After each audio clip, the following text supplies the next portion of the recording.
Nakita ko na eh. Ayan o.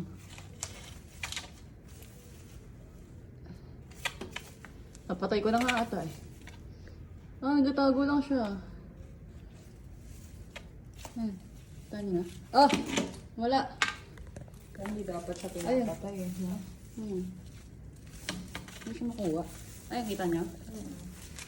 Hanggang small pa rin. Oo naman. Kaya lang, ayun na. Ito, ilawan mo. Ayan, hi. Sorry. Ah!